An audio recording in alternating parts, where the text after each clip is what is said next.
And those are some of the headlines. This is Democracy Now!, democracynow.org, the War and Peace Report. I'm Amy Goodman with Sharif Abdel-Quddus. And welcome to all of our listeners and viewers.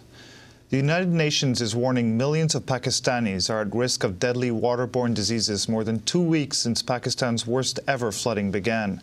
The World Health Organization says around 6 million people, over half of them children, face the threat of cholera and dysentery, as well as typhoid and hepatitis. Thomas Battardi of Doctors Without Borders said in addition to destroying crops and homes, the floodwaters could bring further devastation with the spread of disease. People are swimming in floodwater, water that's picked up all the dirt and germs that were in the ground and in places where sanitation standards were lacking. People are bathing in contaminated water. Obviously, that carries a health risk for the people. The flooding has killed over 1,600 people and displaced 20 million, nearly 12% of Pakistan's population. Flood victims continue to hold protests against the lack of aid. On Monday, hundreds of people blocked a main road in Sindh province with stones and debris. There seems to be no government here since the floods. We lost our children, our livestock. We could hardly save ourselves. Though we have come here, we're getting nothing. Where is the government? What do we do? Where do we go? We have to tell the government, and it's the responsibility of the government to do whatever is possible. Al Jazeera reports overwhelmed medical workers were forced to turn away patients at a main hospital in Peshawar in order to prioritize care for sick children. Despite the devastation, international donors have provided little help. Just 20% of a UN appeal for $460 million has been met. In a visit to Pakistan, UN Secretary-General Ban Ki-moon described the massive floods as the worst natural disaster he's ever witnessed and urged greater international aid. I will never forget the destruction and sufferings I have witnessed today. In the past, I have visited scenes of many natural resources and natural disasters around the world, but nothing like this. The scale of this disaster is so large, so many people in so many places, in so much need.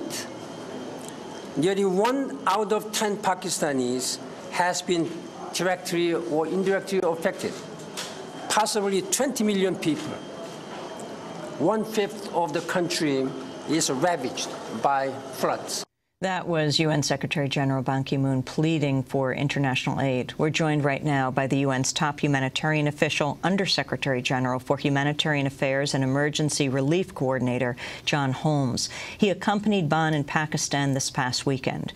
We're also joined on the line from Pakistan by Mosharraf Zaidi, a Pakistani analyst based in Islamabad. He writes regular columns for The News of Pakistan and Al-Shuruq of Egypt, which can be found at his website, mosharrafzaidi.com. John Holmes, let's begin with you. What did you see in Pakistan and what needs to be done? Obviously, the most striking thing when we were there was the sheer extent of the flooding, stretching from south to north for more than 1,500 miles and affecting, as you said, 20 million people. It's not that this is a more dramatic disaster than, say, the Haiti earthquake, and certainly, unfortunately, the death toll is much less, but the extent of it, the magnitude of it, the number of people affected are in many ways unprecedented. That's what we're trying to face. That's why it will be some time, I'm afraid, before all the people in need are reached either by the government or by UN agencies or NGOs or the Red Cross, Red Crescent trying to help. What we're trying to do is make sure that the international community gives us the resources we need. Actually, things are improving. The latest figures this morning suggest that if you count the contributions and pledges, we've got about half of what we asked for last week. We asked for 460 million. We're about at 220 million, counting the contributions and pledges, and that's not a bad figure for this stage of an appeal. And, of course, other aid is flooding in from different countries bilaterally as well. But it's going to take a long time because the sheer magnitude of the disaster is such that the numbers are overwhelming everybody. And John Holmes, what is the issue now in Pakistan? The UN is warning against the spread of waterborne diseases. Can you talk about that? Well, obviously, very large numbers of people have been displaced. They're living in the open. They need food, they need water, clean water, they need shelter, and, of course, they need medical supplies. And our biggest fear, as you suggest, is waterborne diseases, acute watery diarrhea, diarrhea of different kinds, malaria, because, of course, mosquitoes are spreading in these kind of stagnant water conditions, skin diseases like scabies. These are all very much endemic in a disaster like this, and we need to do everything we can, working with the government, to make sure there isn't a second wave of deaths, which actually could be much greater than the first. Can you describe more what you saw on your trip with Ban Ki-moon, with the Secretary General, who said this is the worst disaster he has ever seen? Well, I say what was striking was we flew in a helicopter for around 100 miles altogether down the Indus River and some of the other river systems in Punjab. And wherever we flew, wherever we looked, as far as the eye could see, there was water and flooding. Villages cut off, crops flooded, roads destroyed, bridges destroyed, breaches in the dams, railways cut off, railway engines sitting in halfway covered with water, power stations not functioning. It was the sheer size of what we saw. And, of course, what we were looking at was the most fertile area of the country, which the country depends on for its food supplies and, of course, partly for its economic success. And these crops, for the greatest extent, I guess, are already lost. And that points to another huge problem we face, not right now, but very soon, which is how to help the farmers restore their livelihoods. They need to get, as soon as they can get back onto back to their homes and back onto their fields, they need help in terms of seeds and fertilizers and tools and rehabilitation of the irrigation systems to start planting, because the planting season will be with us very soon. Otherwise, we'll face another food security crisis of a very serious kind in a few months' time, because there'll be no crops. John Holmes, we just played a clip in the lead into this of a man named Mohammed Lake. He was protesting because he's saying there seems to be no government here since the floods. We lost our children, our livestock. We could hardly save ourselves. Though we've come here, but we're getting nothing. Where's the government? What do we do? Where do we go? We have to tell the government, and it's the responsibility of the government to do whatever possible. What is the role of the government here? Well, of course, the government is the primary responder. They are primarily responsible for looking after the welfare of their people.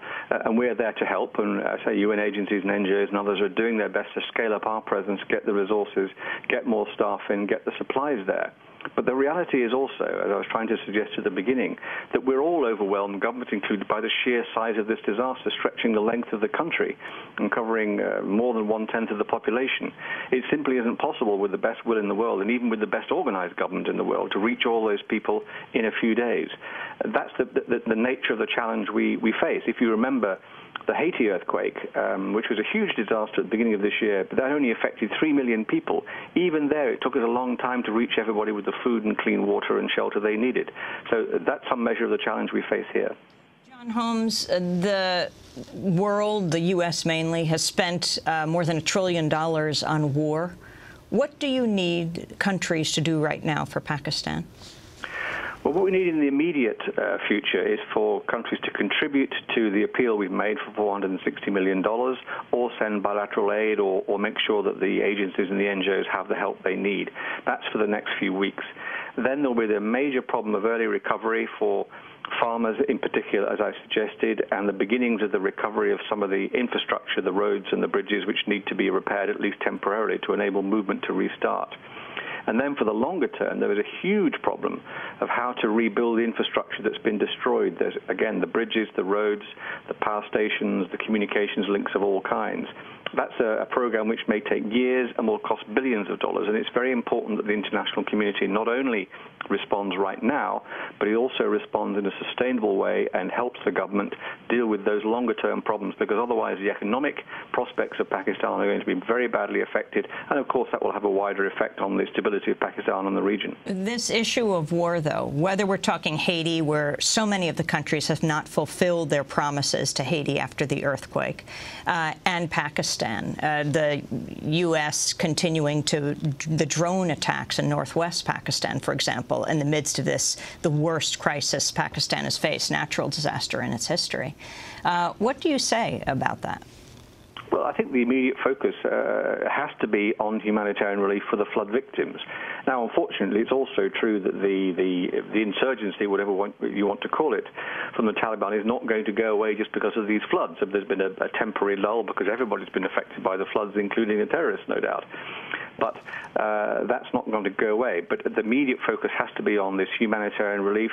There's always been an argument about the balance between what you spend on military spending and military operations and what you spend on education and other things. We need to make sure we're spending the right amounts of money on the civilian infrastructure, the civilian help, the civilian basic services like education and health, because that's the key to long-term stability in any country. And finally, John Holmes, the issue of climate change and global warming, this is the worst ever flooding in Pakistan. You were in Niger earlier this year, which is facing a terrible drought. This is one of the hottest years on record, one of the hottest decades on record. How has global warming and climate change impacted humanitarian crises around the world?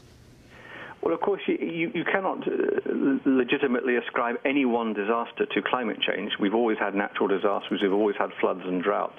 But what we've been predicting, what the scientists have been predicting, is these natural disasters caused by climate, whether droughts or floods or tropical storms or cyclones or whatever they may be, will become more frequent and more intense and more unpredictable. And that, I'm afraid, is exactly what's happening. We had an extraordinary event in northern Pakistan where 10 times the normal annual rainfall for one of those areas fell in 4 days. This is unprecedented, and of course you see the similar sorts of things happening in Africa, in Asia, in Central America. The farmers no longer know when to plant because the rains don't come at the time they used to come. All these are the kind of effects of climate change that we feared and are beginning to come to pass, I'm afraid.